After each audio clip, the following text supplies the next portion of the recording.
You've lived a great life and done well for yourself. But what mark will you leave on the world? How will you inspire future generations? Stan Miller and Katie Beth Hand have helped thousands of people answer exactly those questions. If you've ever wondered, what will be my legacy? You're in the right place. Welcome to the Your Life, Your Legacy podcast. Now, here are your hosts, Stan and Katie Beth.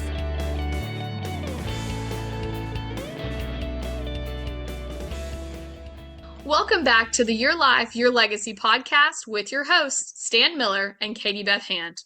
Our guest today is the founder and CEO of Picturli, Haleh Shoa. Haleh, thank you so much for joining us. Thank you so much for having me today. Absolutely. So, Haleh, in case some of our listeners have not heard about Picturli, I wanted to see if you would start by giving us just a brief overview of what Picturli is and all of the different services it offers. Absolutely. We are a photo and video organization, archiving and design studio. We're located in Los Angeles, but we have clients in 4 continents, so we can serve clients globally, especially when it comes to digital organization. We have 3 specialties. One is to take all the analog media that we've amassed over the decades, over the centuries, actually. I have clients who have daguerreotypes, really old format photos and things like that. So we can take all of that to a digital format so that our clients can enjoy a searchable and sortable library of all of their ancestral stuff. And our second specialty is really being able to organize and curate all the digital stuff that we've amassed since the late 90s, when a digital camera became sort of hip. And, we have clients who have old computers and old external hard drives, and they don't know what to do with that. They don't even know if it works anymore. So we're able to, crack the code and get into those old format hardware to be able to extract all of their memories and organize it. And then our third specialty is all the amazing photo books that we can create and video montages and building an online platform for our clients so that they can share that with their family. So they're not the only ones that ended up with grandma's photo books, right? And there's a lot of fights over well, I want that photo because my dad's in it, well, there's no more fighting. Everyone can have access to it. So yes, sorry to jump in. I was just about to say, Stan and I live in the estate planning world, and he's been doing this for a while. And I think he would tell you the number one cause of family disputes when someone passes, it's not money, it's not property. It's that the sentimental heirlooms and photographs are the thing that tear families apart, because that's what people really care about. So I love that you have that. So that's a great option for families where everybody can have access to the same photo, video, whatever that sentimental piece is. Yeah, absolutely. And this way, honestly, we have so many, in California, we're in Los Angeles. In California, we have so many fires. And, there's so much just natural disasters all over the world now. So we really do need to be careful and think about how to preserve these memories so that if, in case something does happen, we are able to reproduce them and enjoy them again. Absolutely. That's true here in the South where Stan and I are located. We live in Tornado Alley. So, that's not really something I'd ever thought through, but you make a very good point. We definitely live in a place prone to natural disaster. So, very cool that you offer some services that can capture those. Before we dive deeper into Picturli, and I do have some more specific questions about the company, but before we do a deep dive, I was hoping that maybe we could backtrack just a little bit and talk about what inspired your passion for these photos and the stories that they tell. I think there was an event that led your family to move to the United States. So will you take a minute and tell us a little bit about that story? Yeah, thank you for asking. So I was about 8 or 9 years old during the Iranian Revolution. My family's I'm Iranian. And I found myself witnessing my parents having these arguments, like, should we leave? Should we stay? And I wasn't sure what was happening. There was so much turmoil. And my mother finally decided, I'm leaving. You could stay, I'm leaving. I'm going to take my kids and get out of here. And I remember her packing all the photo albums. And I thought, that's kind of silly. Like, of all the things in this house, why is she packing the photo albums? She was really only allowed to take one suitcase per person. When we left, it was just me, her, and my little sister at the time. And I'm so grateful that she had the foresight to be able to let go of all the other belongings and bringing those really old books that, that we had from my grandfathers who I've never met because they both passed away before any of us were born. And to bring all the memories and all the photo books and things like that. And then cut to in my mid-20s, I was working in advertising and I had access to really high-res scanners and access to really understanding how to manage assets in general, because we had to do that for work. And so I learned, and through sort of scanning my own family photos, I just kind of learned like, this is the best way of doing it. This is how you scan it. And this is how you have to make sure to clean up the scan afterwards and all, so I learned restoration. And it was just this magical thing where in 2015, I decided, okay, I want to have my own business. What can I do to bring my heart into this as well as my knowledge? And it was really helping other families preserve their memories.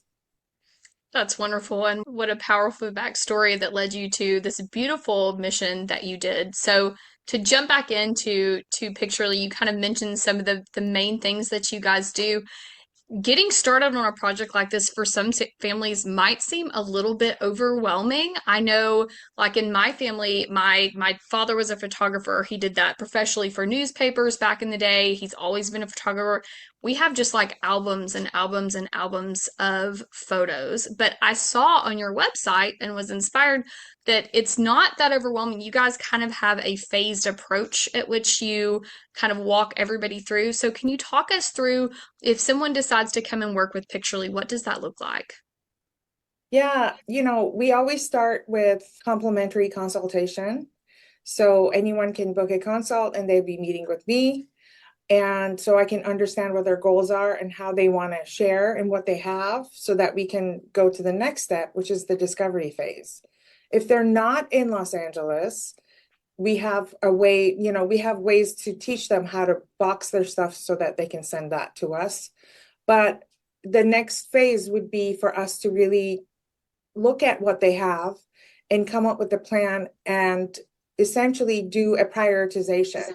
What is the goal? Like, so do they want to see the films first so that we can hit all the tapes and the films and the VHSs and everything? Do they want to take a look at what's in the albums first, right? So whatever it is, whatever their goal is, we can do a phased approach and getting their entire memorabilia and memories done so that they know that it's all nicely curated and archived in archival boxes and scanned to the highest quality possible. So it just starts with us making sure everything is gathered, and it basically either in our studio or if they're local, we can meet them at their house. In fact, I've had 2 clients who have flown me out. So we can actually meet our clients, if they have the means to be able to have us come visit them in their home, we can absolutely do that as well. That is very cool. So, to touch on that, if somebody is considering investing in a professional photo organizer, what do they need to know? What should they think through? And what questions should they be asking about that? That's a really good question. I think understanding how a photo organizer or a scanning, a business that is converting their tapes or essentially scanning their items, they need to ask about the technical aspects of how things are scanned. Because the thing is, you want to do this once and you want to do it right. You don't want to go back into your memories. We get so many clients that have used these, I'm not going to name names, but they put their things in a box and they send it away. And they bring us the thumb drive and they're like, okay, can you process this for us? Because we don't even know what to do with 5,000 scans that are called IMG 234, right? So we make sure that we understand every single project in our studio starts with a family tree. So our clients all need to really ask questions of basically fill out a family tree for us. When were their grandparents born? When was the wedding? When did they pass? If they can go before that, if there are photos before that, what were some of the significant dates? And so we make a family tree because we make sure we organize everything chronologically. So when we scan and digitize things, we are actually renaming and redating those files. So when you're looking at it, it makes sense, right? So when your great grandkids look at it, they go, oh my gosh, this was taken in 1939, and of course we can start writing the stories into the actual files themselves. So future generations can have access to them. So in terms of gathering information for us, it's really making sure that all the family information, we have all that family information before we start. And in terms of consideration, we scan everything at 600 dpi, and we don't need to get technical, but we essentially follow the Library of Congress standards in making sure everything's digitized to the highest standard possible. That is really cool. And a service so much beyond just scanning photos and sending a jump drive back. I love that you help dig through and organize that family history. I think for me, that's kind of one of the more stressful parts of trying to get that done is it's not just this scanning and turning everything from physical to digital. It's reorganizing it and figuring out who is who. So I love that's a part of your process. I imagine that's a really personal process when people are walking through this with your company. Yes, Katie, you bring up such a good point because, right now it's odd, but right now we have two different clients in studio who have lost a loved one way before their time. We have a client who lost her son. He was at the age of 21, and we have another client who lost her husband when he was in his early 40s. And of course, we always have deceased family members in photos because we always have great grandparents and, grandparents who have passed or even parents. But it is a very personal, it is, no matter what, it's an emotional process, whether it's the painful stuff or the joyful stuff. But no matter what, when we deliver a project, is always in tears of joy and just relief. It's such a relief to them to know that they can access these memories. And it's so much easier to be able to organize and curate someone else's library. I had to give my stuff to my employees because I was like, I don't know. I like all of these photos of me and my husband when we went to Mexico City. And everyone's like, no, this one is way better than that one. So I'm like, okay, you know what? You guys do this. So it really is so much easier for someone else to curate, especially if they have a good eye, which luckily all my employees have great eyes and they are well trained on keeping the best of. So I'm curious how you really do this. I'm sitting here thinking about what an iterative process is. You really have to interact, right, with the family. You can't just go through these because you don't know these people, right? You have to have some kind of interaction with your clients to shed light on what these pictures are all about, right? Typically we only spend 2 to 4 hours with the client before we can Really? start. Hmm. Yeah. The thing I tell all my clients is please don't try and organize things for us because it actually messes up the organization that you have done in the 80s. So if something is in albums, don't take it out of that album because that album was intended for a particular theme or a person or a place or, a particular time. And we use all of that in order to be able to organize everything. So just leave everything as is and give us a call and we can talk. And we can figure the rest out. There's so many clues in the photos themselves. Like certain photos, like the square ones, are from mid 60s to about mid 70s. Obviously, the old stuff from the 1800s. We have charts all over the office to tell us when certain things were created, like the time span, so that we can date them correctly. And I've taken so many seminars in order to learn all this, and these are the tools that we use in order to organize family So memories. so let me ask you, once you're done with it, once the project is complete, how do your clients access it? What's the medium that gives the grandkid in Chicago the ability to access all this content? We have two different online platforms that we use mainly, and we make sure we give the presentation to our clients and they choose the different platforms. We can make a private website on a platform called SmugMug, and that way the website is password protected and they can share that out with their family members or just add them to the website itself.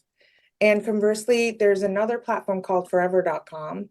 And that's also a really wonderful platform to be able to add family members to it and be able to share it out. And then there's a third that we have started to use, which is Mylio. And that is a different platform. The shareability is not as great. So if a client doesn't want to share it and they don't want to be online, they don't want their assets on the internet, that's the platform that we go with. But most people do want things backed up in the cloud and they do want to share it out. Right. So all this is personal to your clients. So I'm curious, is there a way that we could go take a look at an example of what the work you do? Yeah, it's all on my website. Yeah, it's all on my website. If you go to concierge services, then go under the design section, you'll be able to see some of the photo books that we've designed, and there's a family website section that you can see some of the very small snippet of that. Yes, Builds the family website. I'm sorry, go ahead. No, you're fine. Go ahead. You can answer that Yeah. first.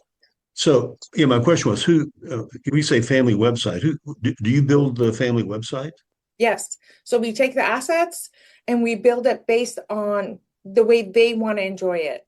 So it could be, most of the time it's by decade, and so it'll start it can start in the 1800s and come all the way to now. Mhm. And it depends on how many assets they have. So if they don't have a lot of assets, we could just do a gallery that says 1840s, or, 1840s, there wasn't that many photos, but let's say 1930s. But if they have a ton of stuff, like in the 80s and 90s, we could have so many photos from the 80s and 90s. Then it becomes, we organize it by year or however way they want it organized. We have a lot of clients that have a lot of photos from work, like Katie's dad was a photographer. And let's say they do want to keep some of his photography from work. So we would separate that from the family stuff, right? It all depends on the cadence of the family. So I know your answer to this is going to vary considerably, and I don't want to be real specific, but can you give us like an idea of how to think about what kind of investment a family would need to make to do this? I'm sure it varies with volume and other issues, but just what's the thought process and like a rough idea of a range of the kind of investment that you need to make to engage you guys to do this? Because this is pretty exciting stuff. I'm thinking myself about, we've had a lot of conversations at my house about what are we going to do with all this, Sure. and you're providing a pretty good answer. Yeah, absolutely. Well, we have clients who bring us one photo of the only photo they have of their grandmother and they want that restored. And that starts at 175.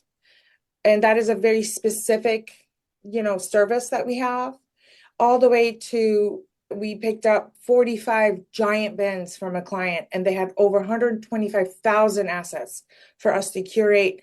And that was around $100,000 for us to be able to curate it and really organize everything. And we don't throw anything away we're allowed to throw away receipts, for example, right? We don't throw anything away and everything becomes organized. Even the things that we don't scan are organized so that our clients can go through that if they want, and they can throw that out, or they can say, you know what, can you add this to our library? So it really varies on Okay, how I get deep that. they want to go. So let me ask you, if I took that one picture out and I took that $100,000 engagement out, if I took, let's say, 80% of the client families you work with, what would be a range of investment there? It would be somewhere between 7 to 25. 1,000. Mm-hmm. Okay. Yeah. And what kind of time frame is involved, assuming that the clients are cooperative and get everything to you, which I'm sure is also an issue on occasions. What kind of time frame is involved in from start to like putting the ribbon on it and having the project completed? Around 2 months. Okay. It's Yeah. great. I have a team of 6 people right now, and we tackle a project all at once, and then it sort of gets disseminated. So if we have digital and analog to work with, we all tackle the project all at once, and we say, okay, you handle the analog this way, but a lot of times our clients have a lot of digital that they printed. So we always start with the digital so that we don't have to scan something that came from their digital library. They just didn't have access to that because it was on an external hard drive. And I don't want to, scan a photo that's 20 years old and it's lost, it's scratched up, or it's, we have the original, which is could be the digital from a digital camera. So we always want to start with digital first and capture those photos. So we go, okay, we've seen that. So we don't need to scan these set of. That's very cool. Stan's asking all of these questions for himself. So, Stan, if you start now, you could give Patrice this for Christmas if you got going in time. I'm just saying, it's a great gift. It would be a great gift. One of the things I love in kind of looking through the Picturli website, I'm a very neat, tidy person, as much as I can be with, a husband and 4 kids. And so there are several pictures on there of kind of the before of everybody's photos, like in buckets and boxes and albums and sprawled out on the couch and just this sea of stuff. And then in the next slide photo, it is those things like organized. And then in the next slide photo, it's those things actually put into the books, which just soothes my soul more than I can say. So I love that the books that you guys have, the archive books, the custom archive books, those are beautiful. And I Yeah. think what I love about the custom archive photo books is that for a lot of the pictures in our family, it's something that like my brother is going to want those and I will. And then we grew up very close to my aunt, uncle, and their 3 children. And so a lot of our family photos are of all of us. So what I Yeah. love about this is that I could send in and create one of these and then get 6 or 7 copies of that so that everybody has one. Is that something that people do a lot? Yes. Yeah, because everyone wants great grandma's photos. Because why Right. not? And then if you have elders who are still with us, we can interview them and write a page about that instant. And there's a lot of photos that may not mean anything to us because it could be blurry and, it could be someone that we don't recognize in the photo. But it's like, this photo is really important because this was our nanny who would come over. And then there's a whole story around that person. Or perhaps a dog. Oh, this was our family dog, and there's a whole story around that dog. And it becomes like a full page in a photo book. Yeah, So, yeah. that's This could very be cool. fun. I can Yeah, really see how this becomes all kinds of ideas are bubbling up here. So, yeah, yeah, this very is cool. terrific.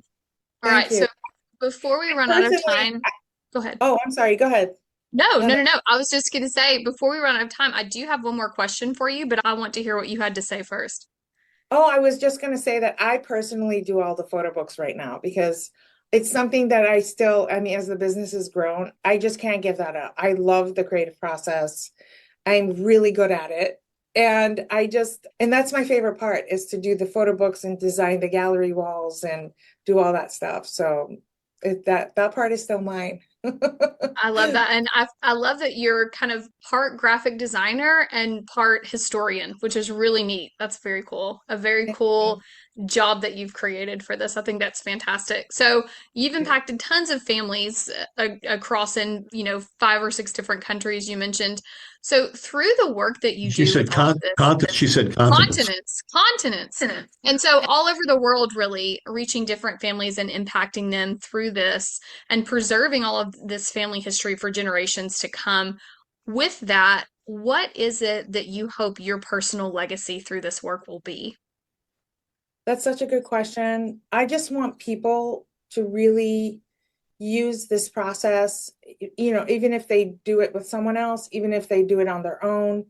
I want this process to be something that helps people get closer to their legacy and to their ancestors, regardless of the pain that some of our family members could have caused. I really believe going through our photos can be a healing process, a process of forgiveness, And I really try and instill that in my clients so that we can really heal our heart from any kind of trauma that could have been caused in a family. Or I just want people to really feel joy and love when this process is done.